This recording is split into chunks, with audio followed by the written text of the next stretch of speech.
Brilliant. So welcome everybody to the West Yorkshire Combined Authority Community Outcomes meeting, which is a subset of WICA. It's the Mayor's Community Outcomes meeting with West Yorkshire Police. It's the second one that, well, it's the third one that we've had, the second one that we've had with me, and I want to welcome everybody who's watching. So first of all, should we all introduce ourselves?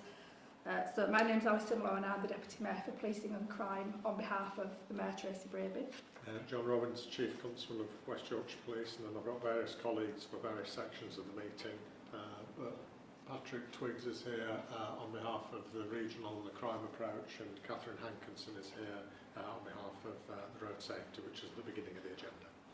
Thank you. So we've also got apologies from the Mayor, clearly.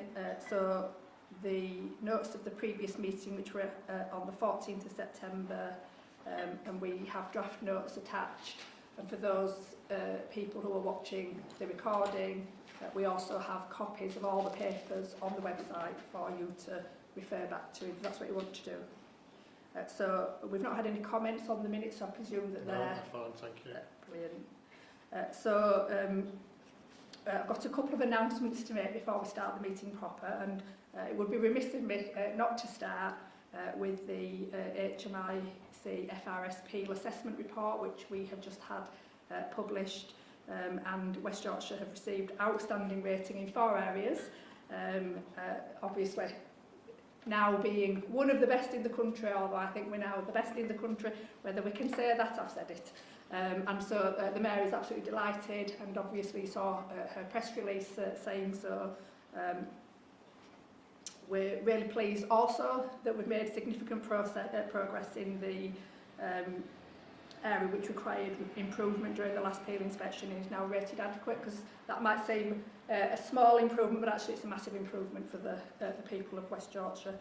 So yeah, we're really delighted, and we want to congratulate you, John, on a brilliant peel assessment. And having spoken to HMI Andy Cook, we know that there was no grace or favour. It was definitely the sweat, blood and hard tears of West Yorkshire police officers and staff working together to make West Yorkshire as safe as it possibly can be, and it's absolutely 100% appreciated, and please give our congratulations and appreciation back to all your colleagues. Thank you. The second area is the Tell Tracy about policing and crime. So just to confirm that the public consultation on the West Yorkshire Policing and Crime Plan has officially closed, although we still are undertaking meetings with community members. And the Mayor and I have been out since the beginning of September, literally talking to hundreds and hundreds, getting into the thousands of people, and we've received thousands of individual responses, which is amazing, and it's currently being brought together so that the Police and Crime Panel hopefully will be pleased and will agree the first draft, well, the final draft is going on the 17th of December. So we've got a lot more to do before we can launch in the new year, but we've been really, really pleased with the level of engagement. And again, thank you to West Yorkshire Police for your support with helping us to develop that plan. And then finally, the Mayor's Safety Communities Fund is now open for applications. We've got £180,000 in grants available for voluntary community groups, charities and partners to apply for. And we've got 3 cross-cutting themes that we wish people to apply against, and they are keeping women and girls safe, diversity, equality and inclusion, early intervention and prevention. The closing date is the 17th of December. Is there anything that the Chief Constable would like to announce? Just a couple of brief ones.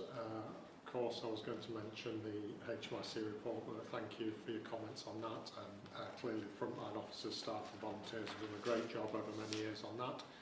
The second one is, I'm pleased to announce the Office for National Statistics crime recording data is still going in the right direction. You know that we're good at our crime recording, in fact graded as outstanding for that as well, and there's still reductions upon 2019. I'm using that data because it's pre-COVID, and those reductions are still in burglary, vehicle-related offences, arson and robbery, so again a lot of the street-based crime that affects communities. Thirdly, I'm pleased to report, as we've spoken about in other meetings around victim satisfaction, we do independent surveys of all victims, and it's still increasing. 76% of the victims of crime who are surveyed say that the police are doing a good or excellent job. But within that area, I'd just like to draw attention to a numerous amounts of questions that get asked, but one of those is, did the officers treat me with respect and dignity? And 97% of the victims who are spoken to say yes. Did they communicate clearly? Was I listened to? Was I treated fairly? Were they sympathetic?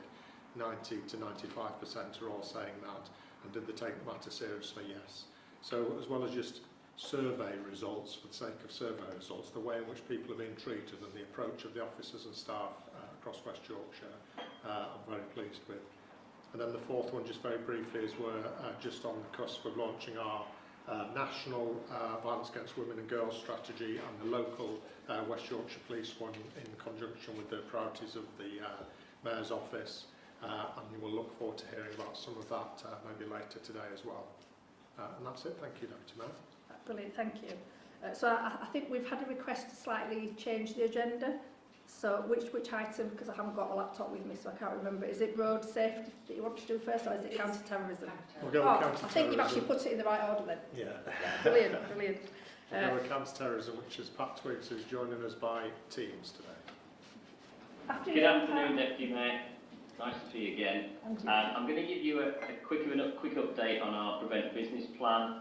I'm also going to then update you on some Prevent activity across West Yorkshire, and I'm also going to touch on an update on Project Servitor, which I think was requested from last time, and then we've got some questions for me. So if I start then, the Prevent business plan 21-22, that's being managed nationally across 3 strands. So they cover identify, safeguard and manage risk. The identify covers partnership work, looking to identify and refer both those vulnerable to being drawn into terrorism and those who pose a radicalisation risk to others. The safeguard aspect looks at working collaboratively to safeguard and divert those who are vulnerable to radicalisation or being drawn into terrorism.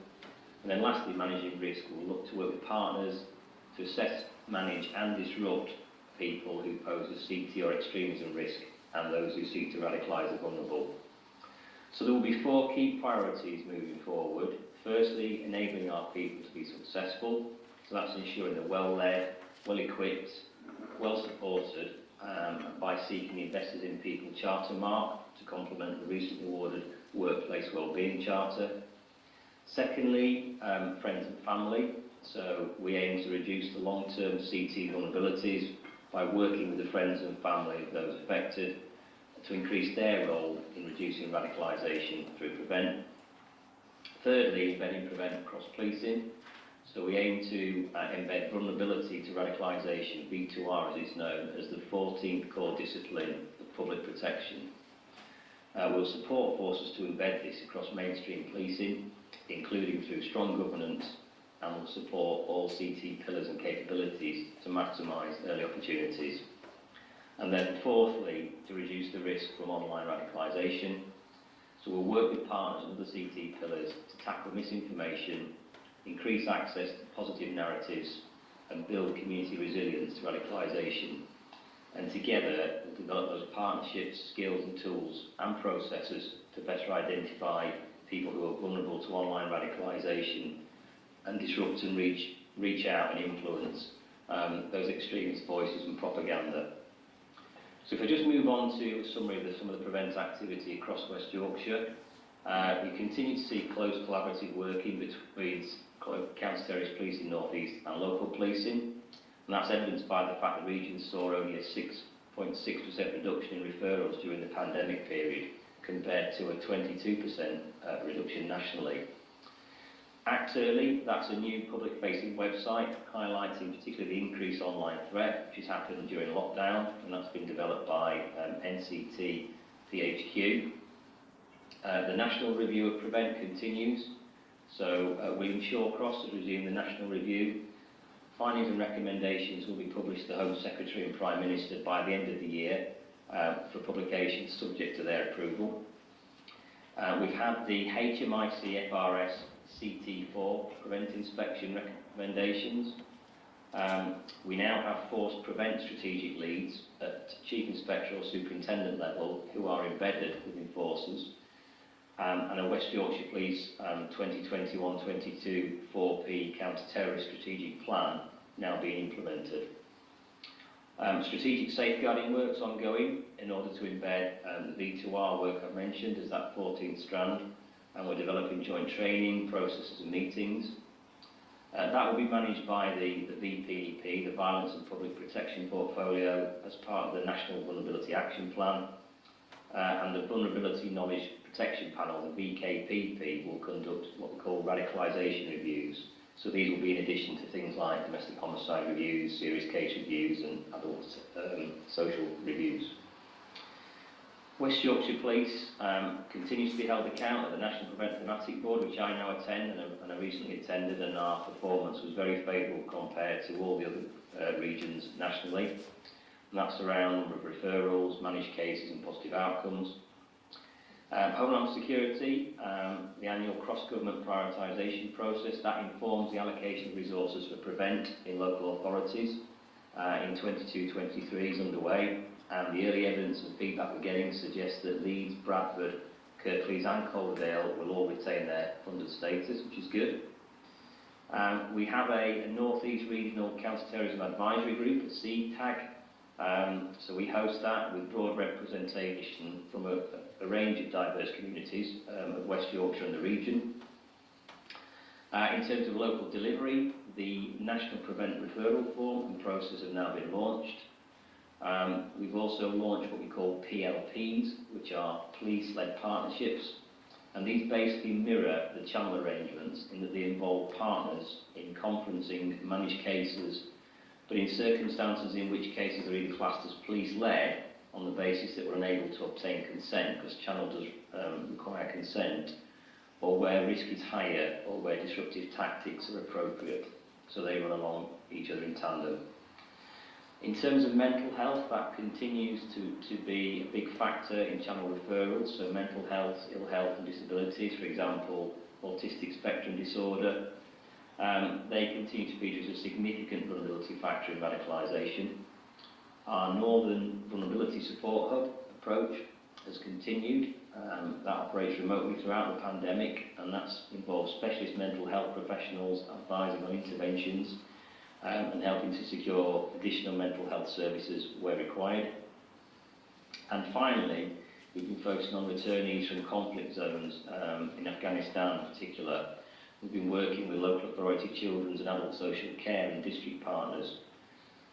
This work's ensuring a greater level of preparedness as and when returnees return from conflict zones into the North East region, and we put together a comprehensive set of plans which capture all elements of the counter-terrorism, criminal justice, safeguarding and local authority actions have been completed, and they've been provided with a framework in which to dynamically respond to any evacuees from Afghanistan.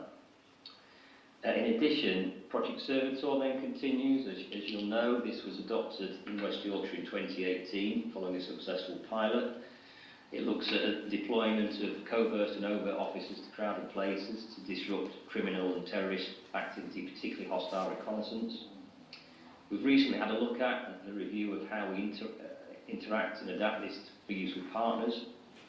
We've engaged extensively with Leeds City Council and a number of other people. As a result, we've adjusted our comms package to be more inclusive, so partners and the public are actually playing a more active role. That comms package has now been adopted nationally as best practice. We've widened our tactics to include the mounted section. As we know, this hugely enhances public engagement opportunities, especially with those harder to reach groups. And again, that's also been fed into the national picture, and they've adapted that as a national tactic. We now have something called a scan trainer, that's see, check and notify, and this is a person who works with regional counter-terrorist security advisors and cascading training to partners who can in turn train all staff in businesses and public authorities, cleaners, drivers, maintenance staff, and that's giving them an input on what hostile reconnaissance looks like and what to look out for, how to confirm and negate any suspicions, and then how to actually report that properly. That scan work has strengthened relationships with local businesses and has led actually to an increase in accurate reporting from partners such as the White Rose Centre, Trinity, Merrion Centre and the Victoria Quarter, and also from Safer Leeds. We've been deploying to a lot of events. Most recently, we've deployed to Leeds Light Night and also to the Christmas markets. And we started now to extend Servitor to wider crime types, and really successfully actually. We, as a result of deploying Servitor, we've arrested a variety of people wanted for various offences: burglary, theft, possession of weapons and the sex offender. And the last thing to talk about on Servitor was just we had a delay in launching it at Leeds Bradford Airport due to COVID, but that took place on the 22nd of October, so that's live and up and running at the airport. Right, thank you. That's it. Thanks very much. And obviously I've been briefed on Project Servitor, and I've given my backing via a video and trying to get more and more of the public involved in the brilliant work of Project Servitor. So I've got a few questions relating to your report. So the first one is, following the recent terrorist incident in Liverpool, the Joint Terrorism Analysis Centre, JTAC, took the decision to raise the UK national threat level from substantial, meaning an attack is likely to happen, so it's raised from substantial to severe. Can you explain what this means for the communities of West Yorkshire? Because I'm sure they're really interested in understanding the difference. And also, can you update on how Counter-Terrorism North East are working with wider partners in our communities to keep people in West Yorkshire safe? Yeah, absolutely. So Counter-Terrorism Policing Communities Defeat Terrorism campaign is based on academic research and specialist professional experience that supports what we call a whole society CT citizens approach to tackling terrorism. That's underpinned by the need for all of us to be vigilant, and evidenced by the fact that in excess of 20% of reports to counter-terrorist policing from the public, when we look into them further, turn out to be relevant to actual terrorist activity.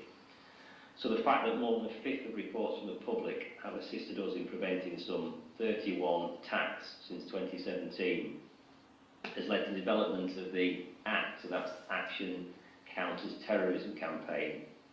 And that aims to raise awareness of the signs to look out for and how to react to them and report concerns. ACT has delivered more than 2.8 million packages nationally to the public, private and third sectors, and that's ranging from strategic down to operational levels. And there's two particular packages that are most relevant to people in West Yorkshire that have been deployed for probably the last 12 months. So first of all, the ACT Awareness e-learning. So that's an online package that's accessible by everybody, and it basically offers a 30-minute introduction to signs and reporting, covering physical elements like hostile reconnaissance, vehicle use and hire, purchase of materials and foreign travel, but also gives financial and online awareness in how to report things via the anti-terrorist hotline or through the emergency services.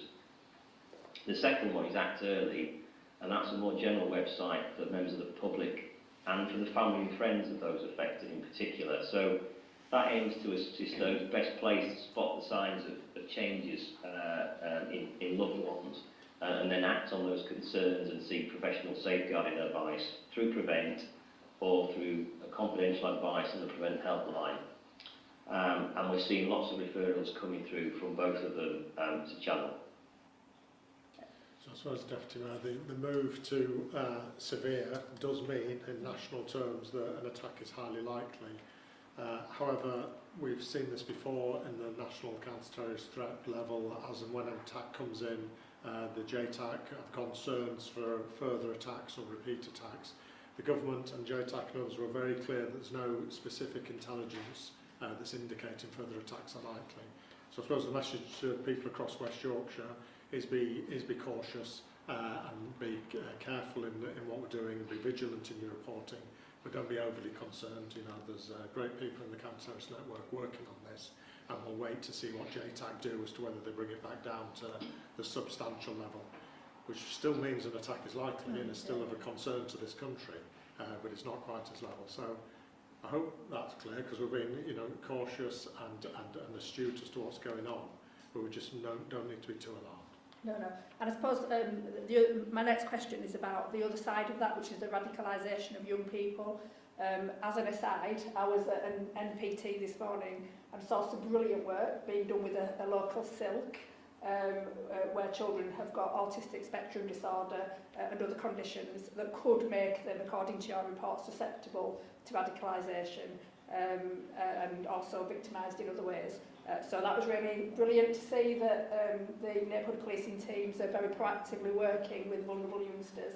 And one of the things that the young people were telling me is that they're being taught some of the lessons of life that they need to be taught to keep themselves safe, and they're also they've got POLED in that school too. Good. Which is another brilliant thing.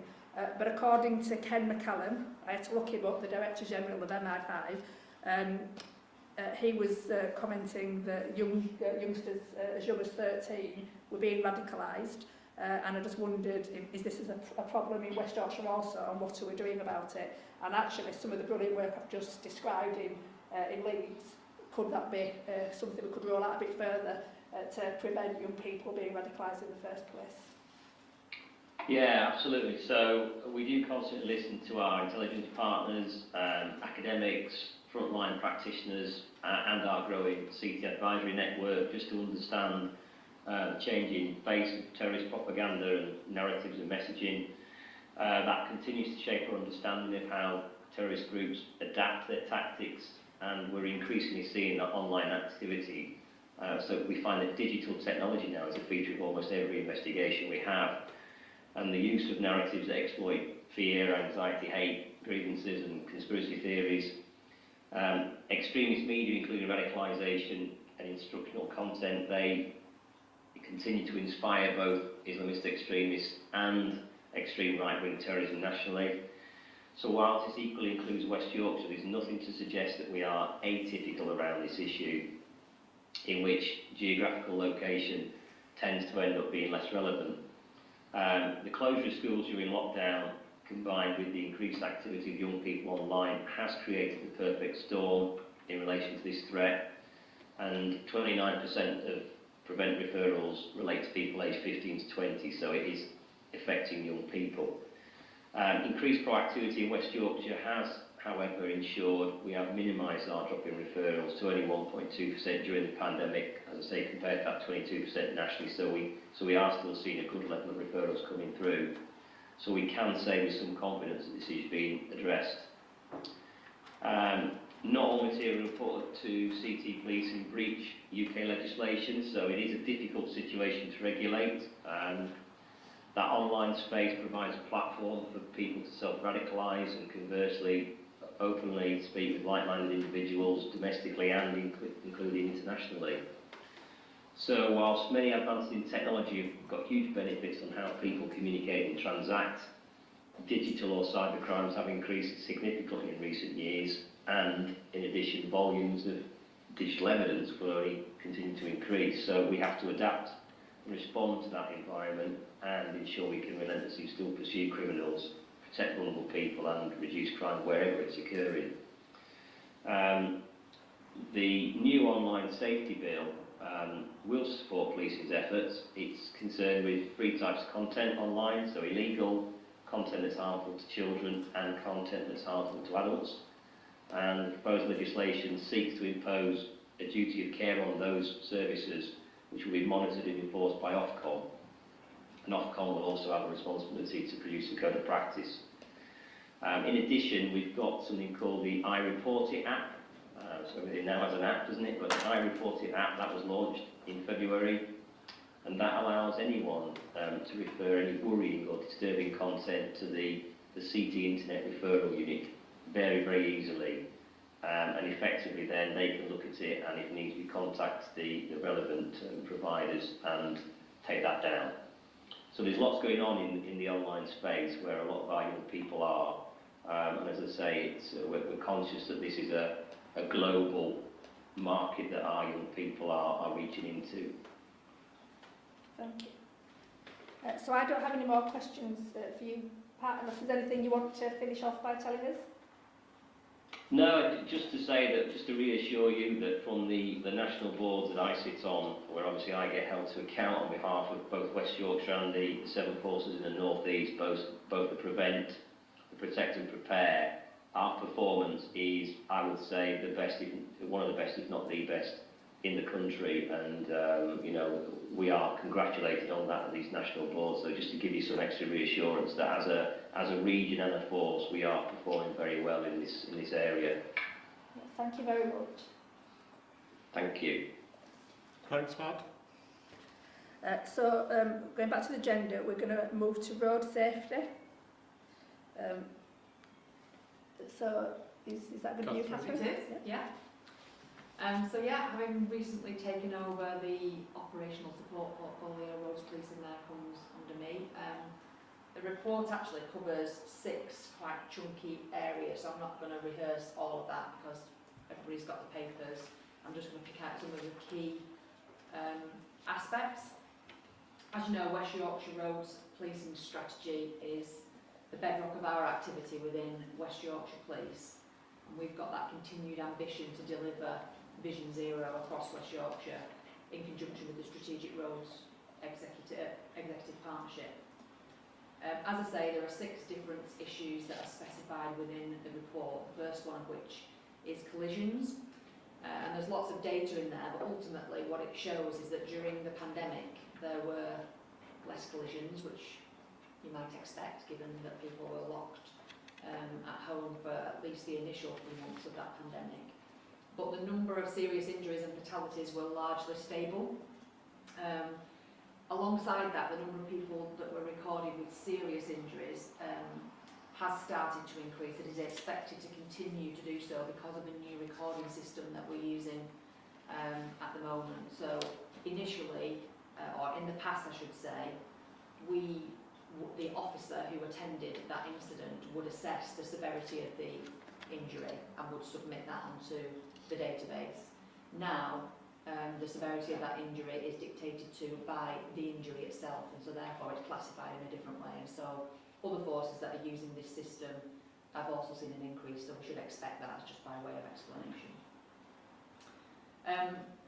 As I've said, we are committed to Vision Zero, and what that actually means is to really look at a safe systems approach to making roads safer, which is dependent obviously hugely on us in terms of enforcement, but also needs that wider true partnership approach to be able to achieve it from absolute start to finish in terms of the planning and how we take preventative steps to make our roads safer across a number of key threats.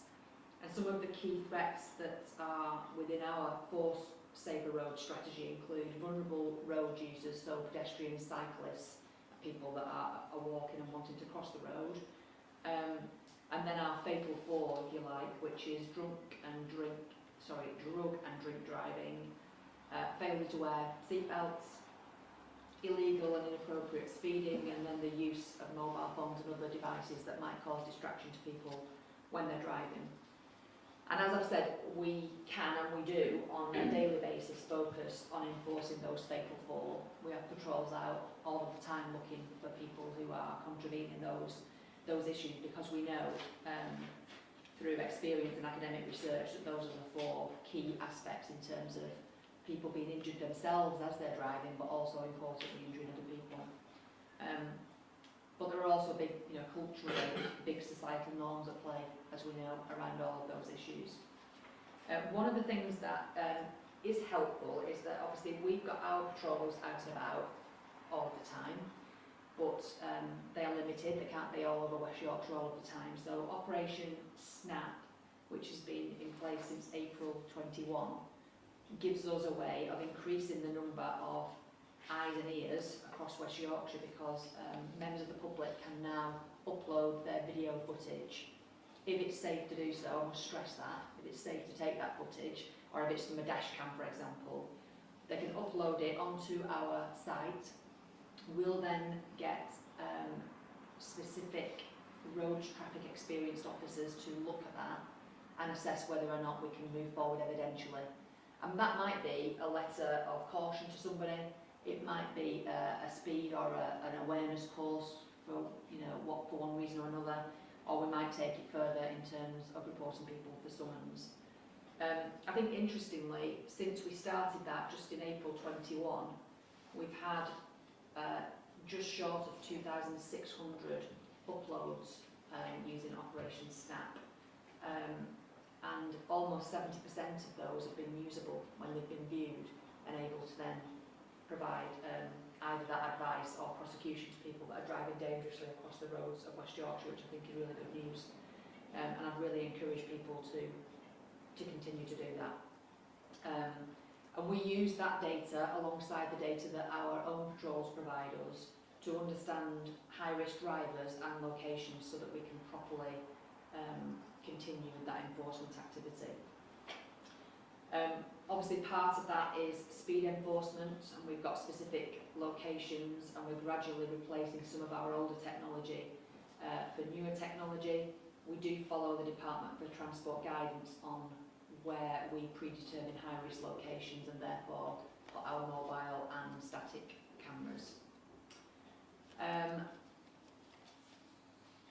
Just moving on through the report then, I suppose of interest really is that when we often talk about drink and drug driving together, but actually drink driving has been less during the pandemic. Drug driving is increased, so as a combined, we're on the increase in that respect. Obviously some of that will be around closure of licensed premises during the pandemic and just the lack of ability for people to go out, drink and then drive home. So perhaps we've managed to reduce it in that aspect, but certainly a real emerging culture around almost a sense that drug driving is not quite the same as drink driving. And so I think we've got some work to do, and probably something around the Safer Roads Executive and the Vision Zero communications to try and make drug driving as culturally unattractive as drink driving is. I think probably in summary those are the key things that I would pull out of the report. Deputy Mayor. Thank you. And as you know, on Monday we're going to have our very first Vision Zero board. Very excited. Yeah. And I want to thank Chief Superintendent Ed Chesters, because obviously he was prominent in bringing that board about. So very much looking forward to hopefully reducing the numbers even further by working together across all the partnerships and all the 5 local authorities. And the Vision Zero board has representation now from all 5 local authorities, so it's got a political steer from across West Yorkshire. So everything's crossed for a safer West Yorkshire. So just wondered, are the reductions in those killed or seriously injured higher or lower than would be expected, given the significant reductions in traffic volume during the early days of lockdown? I mean, you've touched on it.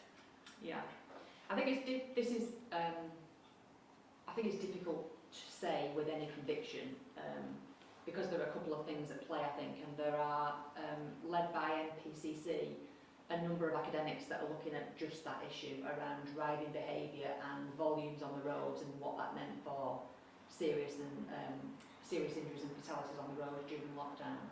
Because I think initially you might expect less traffic should equate to less collisions, and there were less collisions, but what we did see during lockdown was, because there was less on the roads, a definite increase in the speed that people were travelling, because there wasn't that natural slowing down of traffic because of the volumes.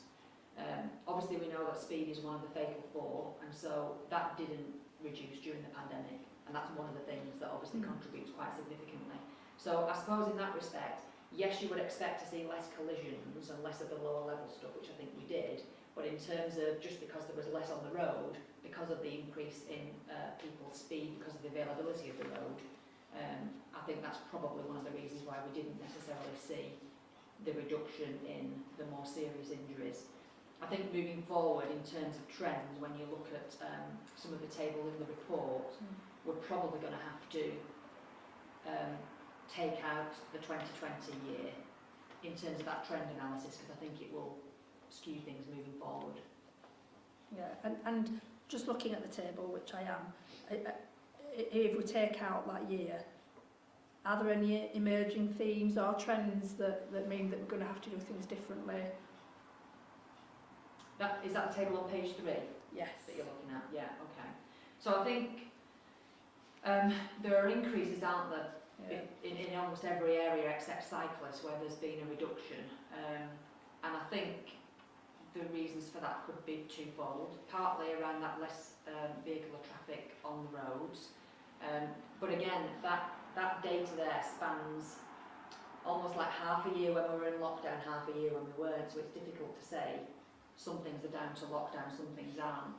I think also we have to take account of the fact that in April 2021 the new recording system around that serious injury that I mentioned was introduced. So again, that's partway through this year and accounts for some of the differences. So it's too soon to tell. So it's difficult to compare the data, and I think it's probably better to compare the 19 and 21 data, where we do see an increase around child casualties but a decrease across the rest. So I think that's perhaps an area that we could focus on in terms of education for some of our younger people. I think we welcome the Vision Zero approach, and welcome the Deputy Mayor's Office being involved in it, and we really welcome the support and intrusion that you've applied to the safety partnership as well. And so I think across all of those areas, after a decade of cuts and challenges in local authorities on policing, I think it is that holistic designing that crime education and enforcement that's going to see the next step change, isn't it? Because we can't force our way out of it, but we need the more design and future technology to come into play. Yeah, thank you. And just to comment on Operation Stayside on page 10 of your report, just to say I've seen it, Operation Stayside in action, and it was a brilliant display of you know, what can happen when all the agencies come together. You know, there were some very unhappy drivers who shouldn't have been driving on that day, who weren't driving by the end of the day. So, you know, it was really impressive, and it was very, very public. You know, it was in the car park of the supermarket. Members of the public coming could see exactly how high profile it was, lots of high-vis jackets, lots of vehicles being towed away. I think it really was an impressive sight, and and of course it was picked up by the TNA later on that day. And I think it's, you know, Stayside's a really good example of that. There are other examples on different districts doing, you know, very much the same thing, but definitely Bradford was at the front and centre of that, I think. And, you know, very often in lots of our confidence surveys, members of the public will say that some of the things, you know, the things that really upset them and make them feel unsafe is that kind of antisocial driving and feeling unsafe on the road. So I think to see that action taken is good, a strong message to be had. More of that, and I'll come along and get our credit, it'll be good. I think the challenge for that, because we all agree they're brilliant initiatives, as in a comparative way is Operation Gemlock for knife crime. The sad thing is for enforcement is much of our core work is threat, harm and risk based, and going from job to job and keep saving people's lives, and was little time to do that proactivity made that difference. And that's just the real challenge for policing, that with a little bit more and a little bit more funding we would then be back to that proactive environment. Because the natural thing for those who hold us to account is to say, well, that works, why don't you do more of that? Yeah, well, I know why you don't do more of that. I know you do, Deputy Mayor, but we'll then say, well, actually, we'll stop going to things over there then to do that. It's just the real sad conundrum we find ourselves in. We know what works well, we just don't always have all of the resources all of the time to do it. But each year that goes by, with further investment, we'll get back to where we were. But today's about celebrating what did go well, and you know, recognising that it was a brilliant, you know, day, and it led to a lot of cars that shouldn't have been on the road taken off the road. So well done. I think that was NPT Bradford South. So well done to them. And hopefully we can get some more money, because that's part of our partnership approach, isn't it? If we can identify pots of money that we can bring in to support that work, then we will. So I think we're on to safeguarding now. Thank you, Catherine. Thank you. Good. Thank you, Catherine. You can get off with complete other duties. Thank you. ACC Gary and Lowe. Thank you, sir.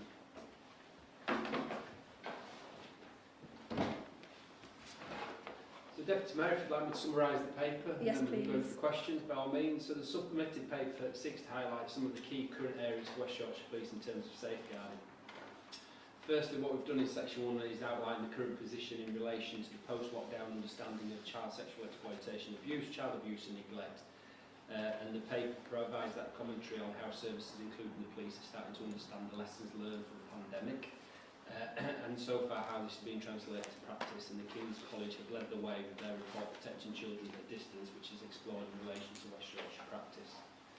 What is clear that reports of neglect and abuse and exploitation of children have risen since lockdown, which is sad, and it's also clear that it's strongly linked to the availability of trusted adults back in the lives of children in order for concerns to be noted, recorded and actioned. Secondly, the report provides commentary on the position with regards to the 2021 Strategic Plan for Protecting Vulnerable People. Within this, the 2 tactical plans for child sexual exploitation, abuse, child abuse, neglect and domestic abuse have been compiled and are currently being implemented and driven through the Tactical Delivery Group, chaired by Detective Superintendent Bickerday at the Safeguarding Central Government's Unit. And each plan is ambitious and comprehensive in its approach and sets out to tackle key areas in terms of priority to really drive improvement in these areas.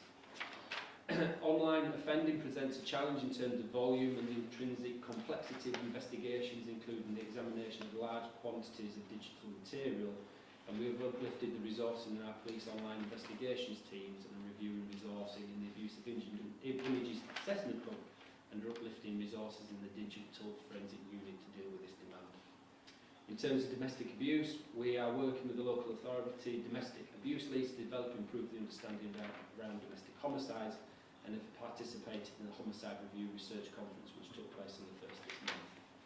Work continues around the development and management of offenders, and each district is anticipated to have dedicated staff in place by the start of 2022 to manage domestic abuse perpetrator cohorts, and we're working on our response to stalking, both domestic and non-domestic related, and are looking at the workforce of dedicated stalking response units to see what we can be learned and to assess their suitability as an option to increase our use of stalking protection orders. Mental health remains an area of priority, that with local partners predicting a 30% increase in their demand over the next 12 months. And multi-agency safeguarding arrangement relationships continue to be strong and productive at force level. We are commencing an internal multi-agency safeguarding hub review overseen by the Safeguarding Central Governance Unit with a dedicated Chief Inspector, and working closely with the National Working Group and partners to develop best ways of working. The Police Protection Notice rollout is progressing well, and 3 out of the 5 districts are now using this, and the remaining 2 will be going live in the new year. And feedback from officers and partners is very positive in relation to that. And the final section is, as requested, a detailed section on missing people, including those who go missing frequently, with a focus on missing young people, with detailed figures and interventions in each district, showcasing any innovative work and case studies. The niche missing module, if you get my teeth in today, was released in Calderdale in November, which commences the rollout of the module across the force. And in relation to missing children, the 12-month rolling average of children going missing across the force has steadily decreased since 2018, and if the pandemic decreases is discounted, then the current levels of absence are where they would be expected to be taken into account with reduction over the last 3 years. The report outlines current and ongoing issues around provisions and suitability of residential home care support settings in some areas, and this is being addressed locally at district, but also nationally through the National Police Chiefs Council and ACC Hankinson. And that summarises the report, Deputy Mayor. Thank you. Yeah, just before I ask my question, I just wanted to congratulate the force on yet more historic abuse convictions, and we've had a difficult time. There's been a lot of criticism from some places, unfair in my view, and what is just to point out for those people who are viewing that we've had something like 700 years of imprisonment since 2016 for those people who have been found guilty of historical child sexual abuse, and that doesn't come when you're doing nothing. So I wanted to make that point. And clearly the ICSA, the Independent Inquiry into Serious Child Sexual Abuse, will be reporting, we hope, next summer, and any lessons that come from that, hopefully we can then look at and incorporate into the work that we're doing so skillfully here in West Yorkshire. So I look forward to that. So the questions that I wanted to ask were about the impact of this work on our staff, because obviously it's hard stuff, and they are hearing some terrible things every day. So staff training and development, to me, identified need is important, and so it'd be great to understand what well-being and safeguarding of staff is taking place. Right, Deputy Mayor. Well, for starters, we have invested in a health and wellbeing lead as part of our people team to drive this across the organisation.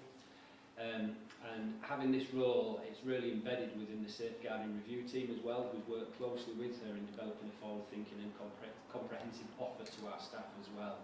And following the safeguarding review, I think the first part of call to look after our staff was looking at the demand within the unit. So there's been a significant investment in uplifting our resources with 65 officers, 65 constables going into there, which will go on over a period of time as we slowly build up our numbers within the organisation, and also an additional 15 sergeants as well, which have gone in straight away. We've been able to put that in there, which has helped to lighten the workload across the units, and also provide the support, the supervisory support to the staffing as well. The financial investment that we've put in there, it's also allowed us to develop wellbeing provisions for the employees as well at the heart of our plans, and this supports the aims and outcomes of the employee wellbeing strategy, but also progressed other complementary activities and interventions and support. So if we go back to September 2020, we brought in the National Police Wellbeing Service as well, and they completed an independent review of wellbeing in the safeguarding teams at West Yorkshire, and that was actually at the request of the safeguarding team, just wanting to be open and honest and see what the staff thought and how we could improve. So from that, what we actually then got in action, which is the key bit, which I suppose you want me to get to. So the West Yorkshire Wellbeing team have reviewed and redesigned the approach to psychological support across the force. So improvements of ease of access to that psychological support have been made, and close monitoring of high-risk staff and officers, including all safeguarding roles. So we'll go through that every 12 months just to make sure that they're in the right place and we can provide the support. We've improved awareness of the available support and wellbeing initiatives available as well through the safeguarding review, and we actually held a week of action back in October 2021 as well, to include daily webinars, training and on-site visits across the force, just showing to the staff what's available at their access. The National Wellbeing Service providing training to all safeguarding line managers as well, because like I say, they're the first part of call and can see the early signs of the staff that they're supervising as well. Raising awareness about wellbeing responsibilities and available support to officers and staff, and that training commenced this month, and a further 2 courses are planned for February and March for us to grow through all the supervisors that we've got there, and an implementation of the wellbeing tracker for use by line managers during our individual accountability meetings, which is the meeting where the supervisor sits down on a monthly basis with a constable or a police staff member, not only going through the workload, but also looking after the wellbeing as well. So that's there to identify any issues or early indications so they can be referred at that point. So it's a priority of the wellbeing lead to ensure the offer we have in place is fully inclusive, but in particular is seen and accessed by frontline officers. So she's reviewing that on a daily basis and also looking at national best practice as well to see what we can bring in. And recent developments and investments have allowed for the occupational health to provide health checks to our staff as well as part of a rolling programme, and from October they've actually been in attendance across the force estate, going out rather than staff having to go to them, providing an opportunity to signpost to wellbeing services, support and information on a range of topics. So we've worked with the Vulnerability Knowledge and Practice Programme to carry out the first peer review into our officers' norms and voluntary and requested assessments of the impact on officers who worked in the area of domestic abuse, from call handlers to investigators and to the frontline responders, because we've got to appreciate it's at different points that people come into contact with victims and suspects. And I suppose you started off right at the beginning with regards to HMIC and the appeal assessment. I just want to pull one bit out of that report, which the highlighted is on the force has a really good understanding of its safeguarding demand. While we found that caseloads were still high in some specialist teams, we are satisfied that the force has really begun to implement plans to increase resources across its safeguarding units, and this will mean that caseloads should return to manageable levels, and this will have a positive impact on the staff wellbeing, which is the key thing. Absolutely. And is there any evaluation or monitoring of the impact of the tools that you're putting in place? Yeah, I think we were one of the only forces in the country to do the original National Wellbeing Survey, and the current National Wellbeing Survey for everything is out. So we'll then use that, because time-wise, that's given us a chance to evaluate, because that'll drill down and we'll be able to identify the safeguarding officers and I'll be able to evaluate against it. Plus, you know, the other areas that they'll work through, but that'll show how all of those responses that Damien and the team should be amazingly proud of, because if we don't have healthy investigators, we don't have healthy investigations, and hence the reason for your question. Yeah. And on top of that, we also have the employee assisting programme, which is 24-hour pick up a call, instant contact counselling for staff, which is a fantastic service that's provided to the staff. Yeah, but and obviously I'm really concerned that police are well and that they've got the support that they need when they need it, because I dare say in the future, like they're doing about head injury now for footballers, they'll say the same about PTSD for police officers and other blue light services in the future. So it's about how do we minimise the impact on West Yorkshire officers where we can. So huge load of stuff happening, and really pleased to see the outcome of the survey, to see whether or not it's having an impact, and then comparing that with other forces to see if what they're using is having a similar impact, or whether it's something that we can share or something we can learn from. Following the recent killing of a young child in Solihull, which we've heard about recently, and the subsequent convictions of murder and manslaughter, you report that child neglect offences have increased by 168%, which is 576 offences. I know that this is included in your tactical plans, and can you explain what the plans hope to achieve, and also the massive increase, because clearly here in West Yorkshire we'll be very concerned about that. Yeah, so the increase we've seen is on the back of COVID and coming out of COVID, and that's analysis, an ongoing analysis at a national level. So we can draw some tentative early conclusions, but what we don't want to do is jump down to a decision and say that's the reason why, because it's being looked at nationally. And one such report looking at is the Protecting Children at Distance report, which I mentioned earlier, by King's College London. So what we've seen on COVID, restrictions of movement for children, social interaction, and crucially in terms of contact with what we class as trusted adults is in the majority of children during lockdown. That's what's impacted them. They've not had that outside interaction with people. And during the lockdown, we were to raise awareness around vulnerability, because we saw this as a concern, and the need for professional curiosity in identifying and responding to vulnerability all the way through. And the force work with partners to identify some of the most vulnerable children and identified and address any gaps in engagement. So when you look at the increase of the 168%, it relates to the immediate period post-lockdown, where children were back in school, so between the 5th of March and the 27th of July 2021. And that return to school marked a step change in terms of contact with professionals, because once they were back in with those trusted adults, that's when the reports started to come through to the organisations, whether that's directly to the police or through the third sector, local authority, etc. So West Yorkshire, we implemented an interim referrals process to provide a consistent and auditable system of referrals to both children and adult social care, because it wasn't just in relation to children. We've seen the reports coming through, and we've accompanied that with training. This is being complemented by ongoing work to raise professional curiosity and seeking to identify vulnerability within communities. And it's also worth considering the underlying social economic conditions for some areas of West Yorkshire, if I'm perfectly honest.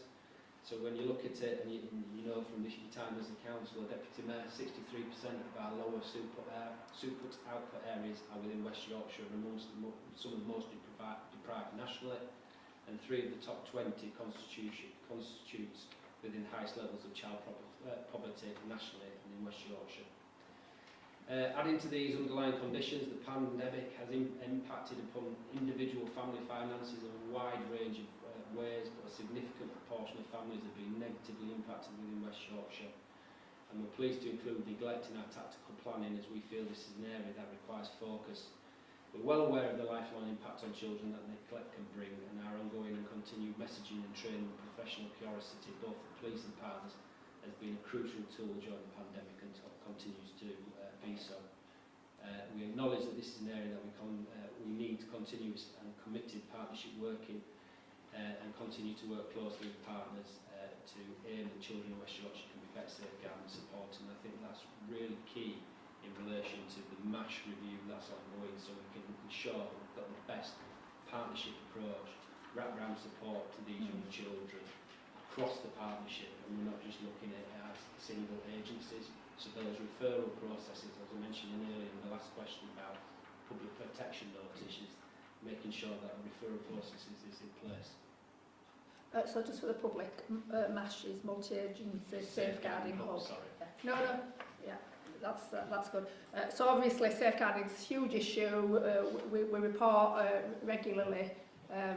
You report regularly to us, and we report regularly to the public on the progress and the work that we're doing. It's never ending, of course, because unfortunately there are a lot of people at risk in our communities. But I don't have any more questions on the paper, which is really thorough and had a lot of detail in. So I thank you very much for that. Thank Thank you. So the next one is serious violent crime.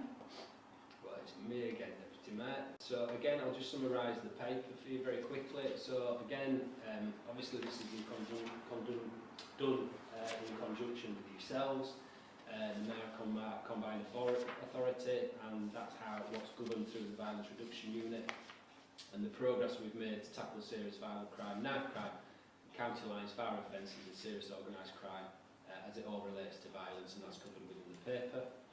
It reports on the progress of Operation Gemlock, which is the enforcement arm of the Violence Reduction Unit, and shows the downward trend in incidents of knife and related violence is continuing, which is really, really good news. Outcomes for those arrested by the team show around 25% are charged, and just under half are released under investigation by district investigators, and we continue to progress that investigation.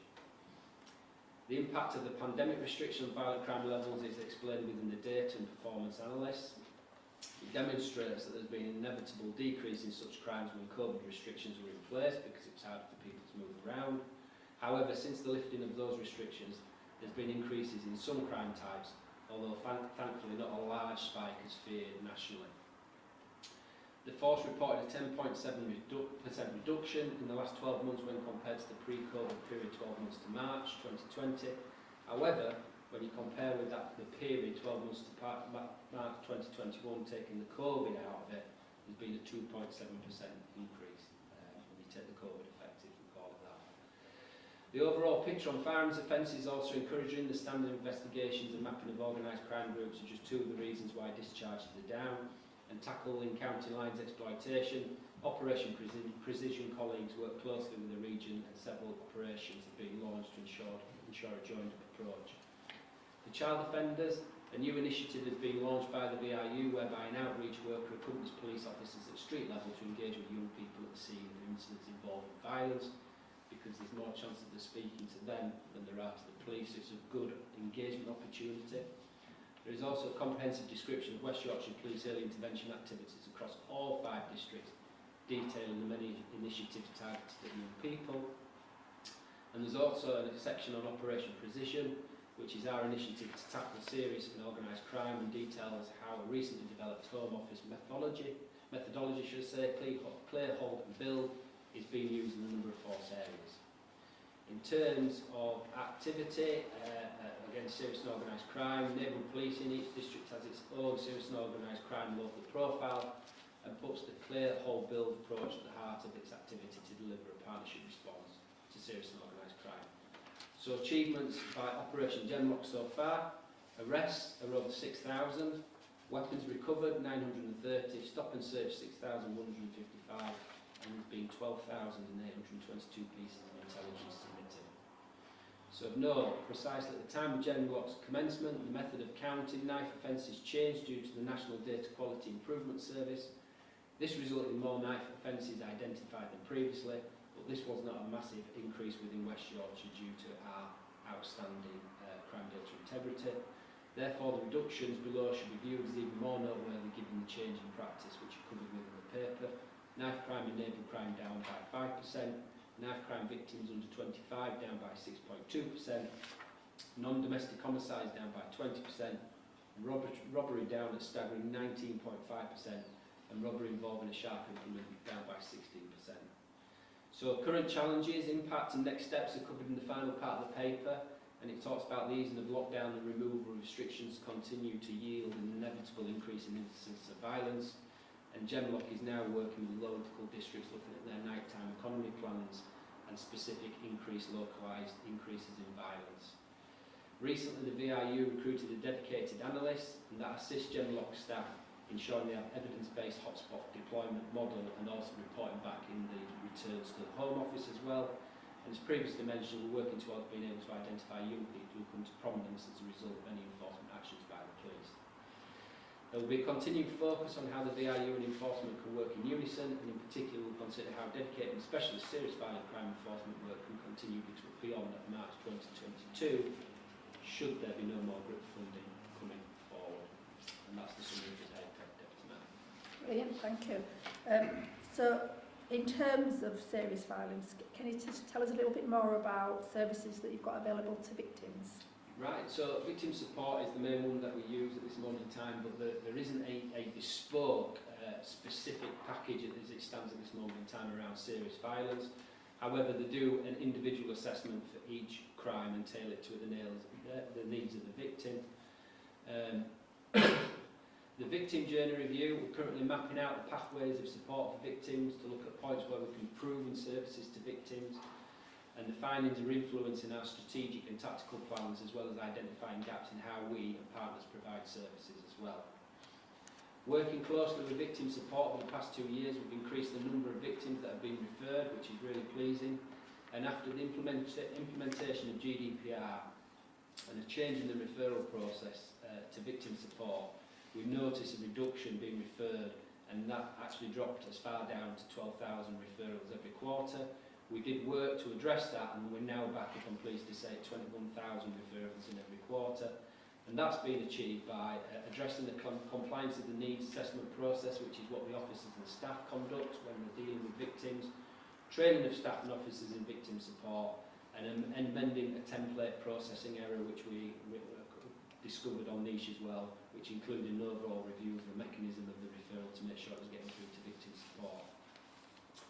So, if you look at the 12 months to October 2021 and the number of referrals, so robbery 32% of referrals going through and accessing the service, violence against the person 29%, sexual offences 39%, rape 45%, and violence with injury at 32%. And when you look at all crimes as a whole, 27% accessing victim services. So the compliance needs assessment process has seen an improvement. So we were at 88% of all crimes having that done. I'm pleased to say that's gone up to 93% in June, and the 5 months since we've been right up at 96% of all crimes having that done, which ensures that those referrals can then go through to victim services. And that's been achieved by supplying the district continuous improvement units. There's one in each of the 5 districts with the weekly non-compliance data, so we can go back and readdress that and rectify the issues. In order to improve our referral process to victim support and needs assessment process, we're currently reviewing the referral process and the victim needs assessment holistically as well, to make sure it's the best it can be, which will allow us to provide better support to victims, and that's expected to be implemented from January next year. Work has been undertaken to ensure officers have the ability to refer victims to victim support at every stage of the investigation, because at the start it used to be just that first interactions with victims, and what the staff have been trained to understand is that can be done at any point of that journey, and that's been driven through communications to officers and through staff. We've then got a whole host of other areas where we can provide support to victims as well through partners. So we've got the independent domestic violence advisors, which are a massive benefit to the organisation. We've then had independent sexual violence advisors as well. Again, brilliant working with our CPS colleagues, looking at best practice nationally. We have the homicide service as well, which will help navigate the family and explain to know what to expect from the criminal justice system and provide someone independent for them to talk to. And then we have restorative justice as well, looking at offender pathways, as well as looking at hate crime as well. We've got the witness care service as well. Unfortunately, we have lost the staff from elsewhere which work in there, and that's purely just West Yorkshire staff now. But all of that is the wraparound support that we can provide to victims of all crime types.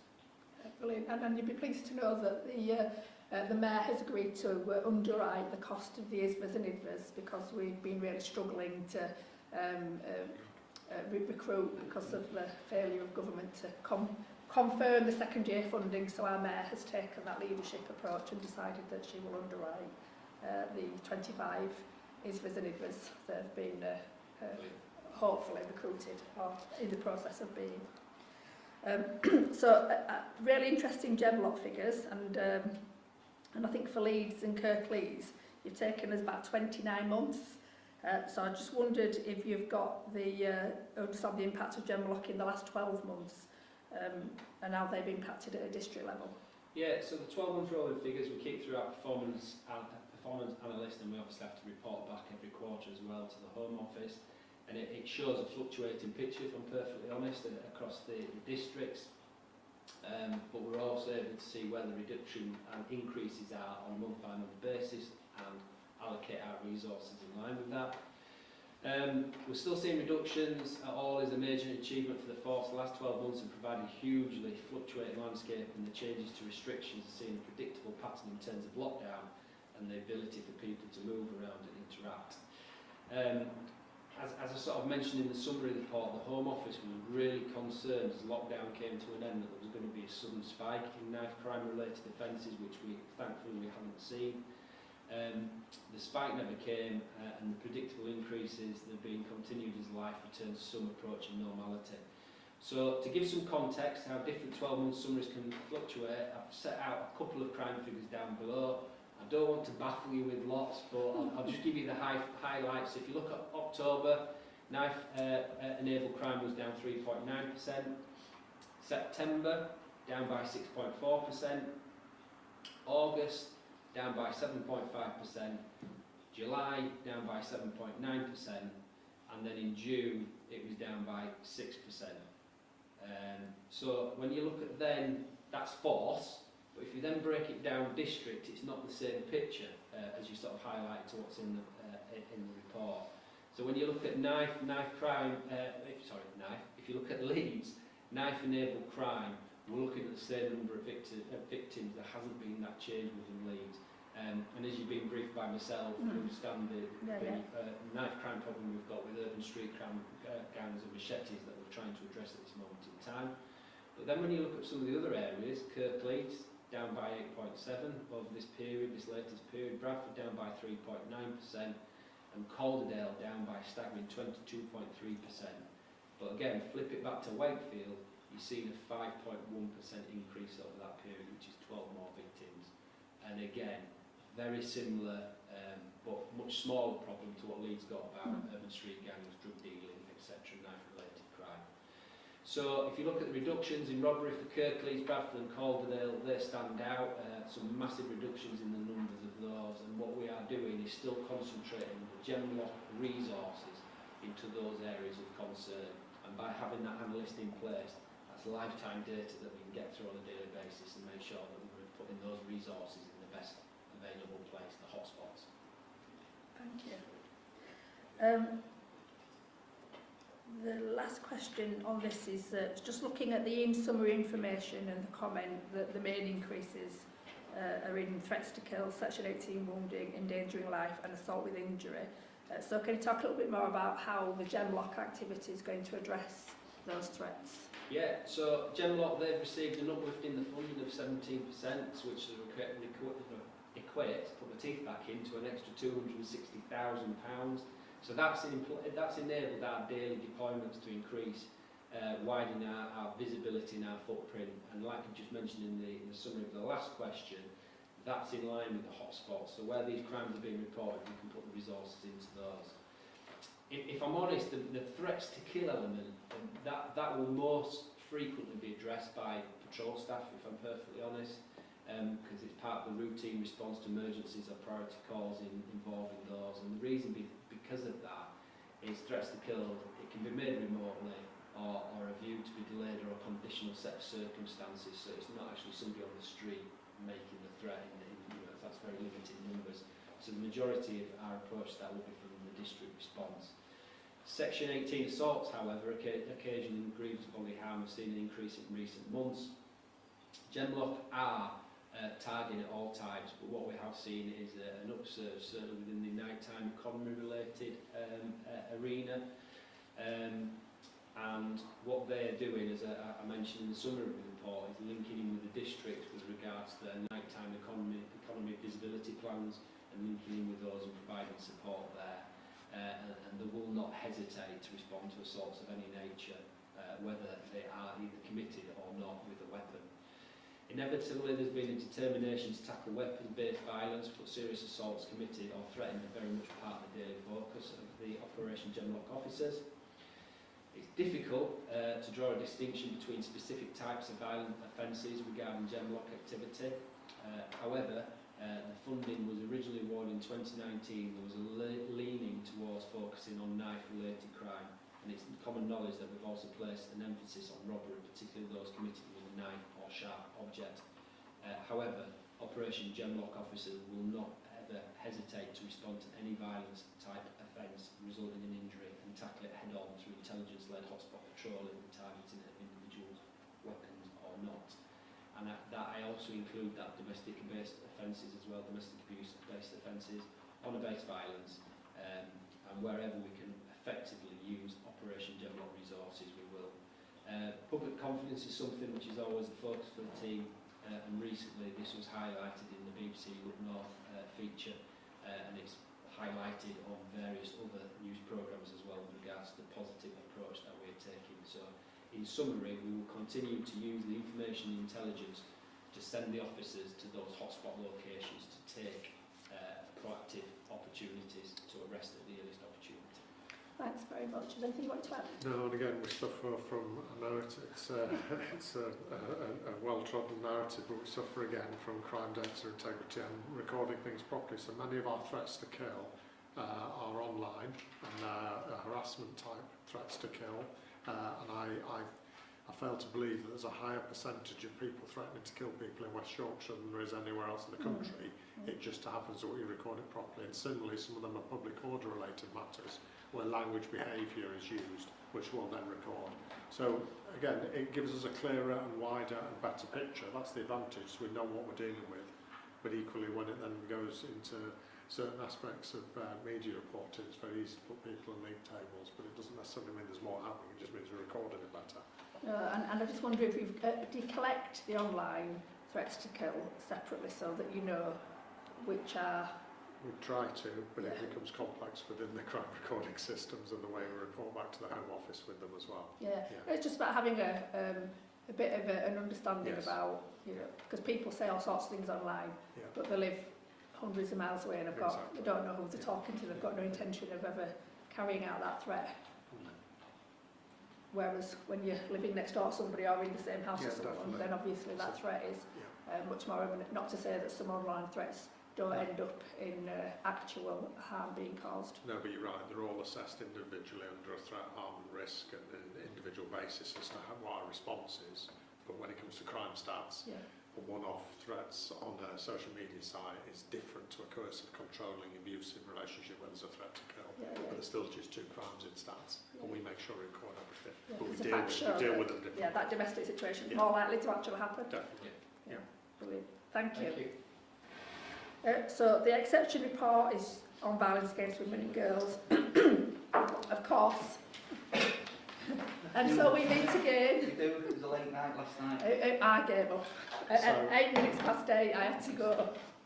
So Detective Superintendent Lee Berry is our lead on the violence against women and girls at this moment in time. Yeah, and we've met on several occasions, so yes, you're welcome. I'll take you through the report. Yes, so the nature of the report is what is our response and our approach to violence against women and girls. The way that I've set out the report, I'll provide you a national update, a local update, and then I answer 3 specific questions within the report. That is flagging misogyny, good practice that's been identified by HMIC FRS in relation to engagement of women and girls. And the final, third question of that is the current impact on communities and victims as a result of the Wayne Cousins conviction and the murder of Sarah Everard. Just before I go into that detail, Mark, if I can just say we've made some really good progress since our last update in June of this year. We've now appointed a 4th strategic lead, which is myself. I'm coordinating the response in relation to violence against women and girls. And I think a really forward-thinking and positive approach that we had in recent months is that I've been seconded to work alongside the National Task Force for Violence Against Women and Girls. And it's twofold that. One, we can influence from West Yorkshire the national approach, and also we can take from the national approach all the good learning and bring back into our communities as well. So I think that's a real benefit that we've had within the county. So I'll just give you an update on the national picture, Ma'am. So as I said, the National Police Chief Council has appointed a national lead, that's DCC Maggie Blythe. She is tasked with coordinating the approach across all the police forces. Task force has been established to help with that. And by the 16th of December, so open by the middle of December, the MPCC will release their strategic intent, and really importantly, what sits behind that is a framework for delivery and a performance framework. The reason that I just pause and talk about that is because we can't avoid the fact that that will influence our local approach as well. So from a local update, I'm developing a multi-dimensional overarching strategy. That's been finalised. We're waiting for the final details of the national approach before we can release that. We're looking at releasing that on the 16th of December to tie in with the national work as well. That'll take cognizance of the national plans, reports that have been released over the last 12 months, and obviously addressing key areas of the police and crime plan and the mayoral pledges as well. So we're obviously driving it from a local perspective. We have already got work ongoing though, Deputy Mayor. It'd be remiss of me not to talk about some of those things. We're not waiting for the plan to come forward, and because of the structures we've got, Mr Miller just talks about in relation to safeguarding, we've got a lot of fantastic work that's happening at the moment. So recent things that we've adopted, we've got a dedicated corporate communications lead now. We're really keen on being able to communicate with our communities, understand what our communities want and need, and likewise also put messaging out. I think that's a really important factor for us. We've got a fantastic partnership approach with a combined authority. As you know, that's going to see in the region of £870,000 coming to West Yorkshire over the coming months from the Safer Streets Fund, Public Space Bid, and the Safety of Women at Night Fund as well. We're proactively using the Home Office Street Safe tool, so that's a tool where members of the public can report where they feel unsafe. I'm really pleased we're 11th nationally in relation to that use, and we've also created an analytical document which our neighbourhood teams can work through to try and identify these hotspots areas. We established recently a rape and serious sexual offences improvement group. We've got fantastic buy-in from the ISVA services in relation to that. The objective of that is trying to understand where we can improve practice and policy and really grab the victim's voice as well. So we get that feedback directly into policing. And we've also recently introduced innovation into our work. So in relation to domestic abuse, we're using the theory of forensic marking to deter perpetrators to stop repeat offending. And we've also brought that into the nighttime economy as well, so we hopefully can deter offences in the nighttime economy. And both aspects of that, if we can't, it puts us in the best opportunity to bring perpetrators to justice as well, which is obviously a cornerstone of policing. Mr Miller mentioned earlier as well, another key aspect we've got is that review of the multi-agency safeguarding hubs as well. So that's some of the ongoing work that we've got. I'll now pick up those specific questions, if that's okay, Deputy Mayor. So I'll talk about misogyny first of all. Again, I think a really a fantastic step forward in relation to listening to our communities, listening to our victims. We've taken the step as of 1st of December to start flagging crimes where we think it's motivated hostility based on sex. So when the person reporting, if they believe that is so, we are flagging against those incidents. That allows us to better understand what the victim's needs are, what the vulnerabilities are as well, and what we think might be driving perpetrator-offender behaviour as well. So we're one of, I think, 14 forces now nationally to do that, the most recent to go live with it. So that is as of the 1st of December. The second question was around good practice, particularly from what HMIC, FRS have identified engaging with women and girls. So of note, this is of note from the recent reviews. So independent advisory groups, IAGs, have been identified as good practice. We're already progressing that with your office, Ma'am. We're looking at trying to establish an IAG across West Yorkshire in relation to VOG. That will be a standalone group. We're also looking at it was identified that victim and survivor engagement to help shape and influence policy and practice is key as well. We're already on that journey, and as a combined authority, I know that we're doing that work as well. From the police earlier this year, we held such an event with domestic abuse victims to get their voice and bring it back into policy and procedure. And I talked about the the rape and serious sexual offences improvement group, was trying to grab the victim's voice as well. The sexual violence forum that's already established, again, which your office attends, is another medium that we use to try and grab the victim's voice. That's going to be a key focus, part of our local strategy over the coming months, to both to strengthen our approach in relation to grabbing victims and survivors' voice, to both to influence our policy and procedures. The third question that the paper addresses is the impact, trust and confidence on communities and victims following the Wayne Cousins sentence and the murder of Sarah Everard. As we know, trust and confidence is a priority for West Yorkshire Police. In relation to this, we've got well-established neighbourhood teams. They responded really quickly to this event through the established networks. We didn't get much concern being raised from the public at that time, and it seems to be overtaken recently, or against spiking. It's becoming prevalent across the county as well. But again, through having these established networks, not only with the community links, but also with partners, we've stood up a multi-agency response in relation to that, working with key partners, and we've got Operation G-Haven that's across the county, which allows us to respond, policing response to reports of that, and then a combined response in relation to health, education. We've got the universities and licensing as well that's involved with that. And again, the launch of our strategy on the 16th of December will be a key springboard for us to further that work in relation to improving confidence and satisfaction and trust back into the communities. And that's the paper, ma'am. Thank you very much. Lots of energy there. I can feel the passion, which is brilliant. And the good news is I'm meeting your colleague, Deputy Chief Constable Maggie Blythe, in the new year to talk about the strategy, and so that will be a really good conversation, I'm sure.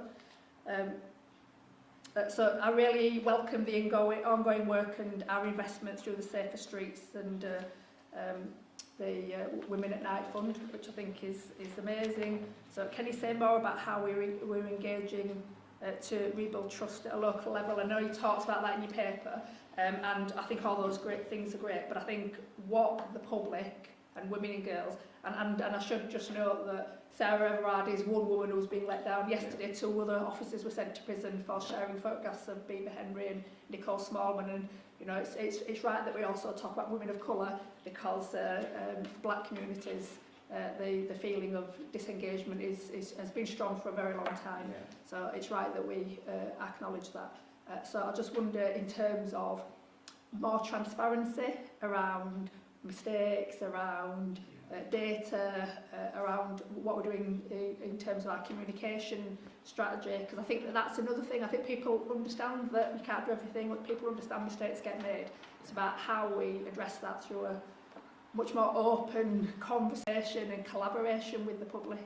Yeah, we're steadfast in relation to what's expected of our officers, how our officers conduct themselves, that would be day-to-day policing, but also how we conduct ourselves through investigations as well. Because if we don't get our investigations right, the way that we impact upon victims can have a significant impact. So this has all been part of the strategy. As I say, the 16th of December is going to be a key launch date for us. Building trust and confidence in our communities through the way we conduct ourselves is going to be centre to that as well. So there'll be more detail if I can, Deputy Mayor, on the 16th of I know you like to wait for the launch. And that's just so we can get everything coordinated, but the conduct of our officers, how we conduct ourselves daily, and then how we conduct any reviews of any failings in how we perform our duties will be key and centre in that respect. To answer a question about what are we doing now, there are some key areas of work, and we have touched upon this a little bit earlier. I talked about we're proactively using the Home Office tool in relation to street safe. It's really important that we do that, because this is a tool that where not crimes are reported, where you've got that feeling of safety. So obviously we need to make people be safe, we need to make people feel safe as well. So for our neighbourhood teams, which are again the key to delivering this work, that they're driving that. We've talked about PolEd as well. So PolEd, again, a fantastic initiative, getting traction now through the schools, because we need to start early. We need to start early with the children so they understand what is appropriate behaviour and not, and to identify any signs. So that's another real key area for us. Bradford and Leeds with the size, the geography, we've got Bradford and Leeds, they've got dedicated violence against women and girls officers. They're knitting together the neighbourhood teams and the local communities and the support groups that are within those communities as well. And it's remiss of me not to mention, we're completing a self-assessment of our neighbourhood footprint in relation to engagement with communities, particularly against violence against women and girls. We've identified opportunities there. So again, through our neighbourhood strategic delivery group, we're going to identify where those opportunities are, and over the coming months starting to fill those. I think, we all agree wholeheartedly that we need to be transparent, open and held to account in everything we do. But it is difficult for policing because we are the most transparent and held to account organisation in the country, the most in terms of public sector, and we should be. No other public sector employees conducts their life and their working life with a body-worn camera running. No other public sector employee has the misconduct regulations laid above them that policing has. No other public sector comply with the Freedom of Information Act in the way in which policing does about the data, and we will continue to do so because we've got to do so, because there's a huge threat to our legitimacy in doing so. No other public sector organisation publishes proactively ahead of misconduct hearings the fact that they're doing and the content and it's going ahead. It's all there to increase trust and public confidence.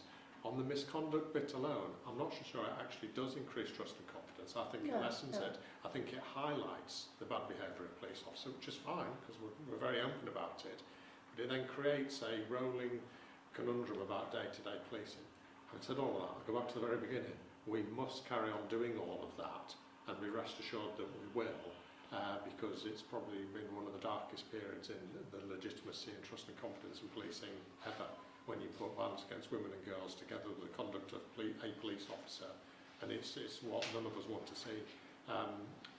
But it's just difficult because from within inside policing it doesn't feel and look like that, but it's how we open that up totally to everybody else. So I and it is the communication of that stuff as well, isn't it? Because I think the public don't go on your website every day, and the public don't have all these mechanisms to understand what you're doing.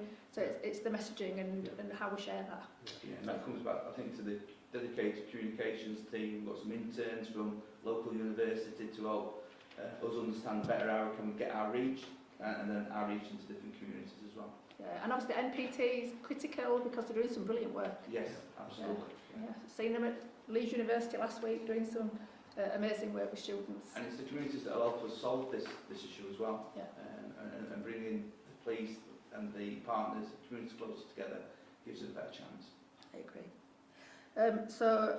We're very happy about the flagging of misogyny, and just wanted to ask a little bit about the training. So obviously it's new, and we've got 10,000 police officers and staff, over 10,000 police officers and staff. So have we embarked on the training course, and how far forward are we? We have, Deputy so that commenced on the 25th of November. That's been rolled out to all our staff.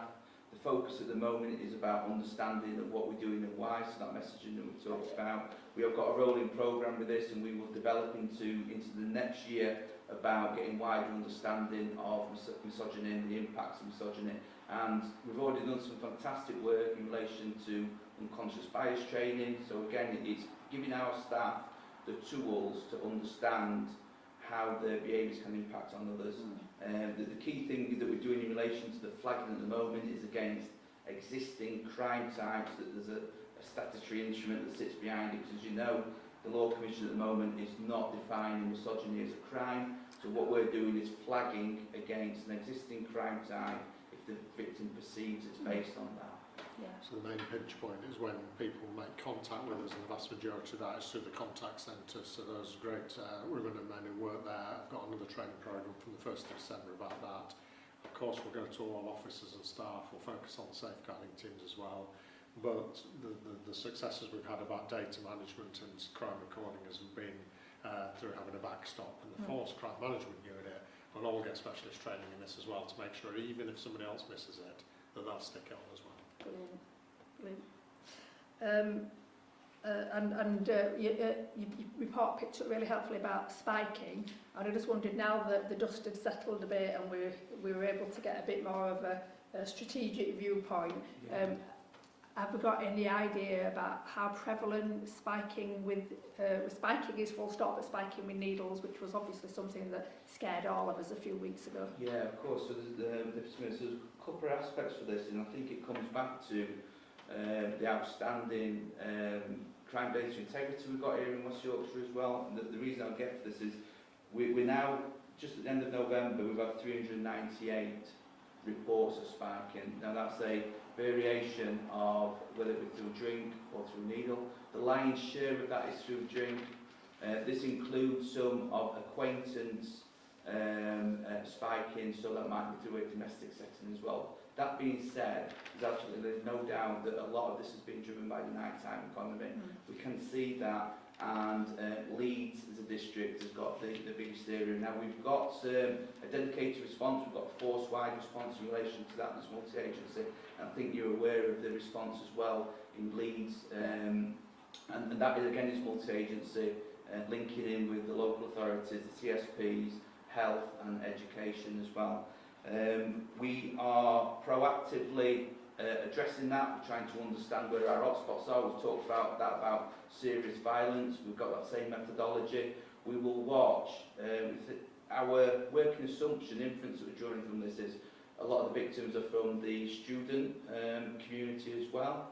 As we know, they're breaking up for the Christmas period. It'll be interesting to see what the data goes into over Christmas into the new year. That will again help us support or not that theory. So yeah, it's something we're really alive to. And again, those numbers, and if we compare nationally, I think you'll see as a lot of other crime types will be eyed for that. I think it's twofold. One, the ability of West Yorkshire Police to identify and understand that these offences are taking place and to report it. And two of those other things I spoke about earlier about working with partners and working with communities, the confidence for people to report it as well. So I think that's playing into, these are playing into our overall figures. But we have got that coordinated response. We'll watch over the Christmas period as well, and we're taking positive action in relation to those that we think are committing these crimes. So we think, the last information I had is that we believe we've had one sighting of what was believed to be a needle in somebody's hand, and that's down towards their thigh in a nightclub, and no other information that we could establish on that. And 2 to 3 others where they believed that they had needle spiking injuries. So amongst those 387 crimes, there's probably a small number. However, we've got to be very careful that we respond to them all appropriately. We treat them all seriously, sure we do, we record them. Since the national media are interested in it, there was an increase in recording offences. That's now abated, and we're back to where we were before, into smaller numbers per week. So it's difficult because we want to keep the recording coming so we can get a proper establishment of it. In terms of the investigations where we've been able to get early evidence kits to people and to get early interventions with them, we haven't been able to establish any yet of illegal drugs being in people's bodies. We've had a number where there are non-prescribed drugs in people's bodies where they've admitted taking other things.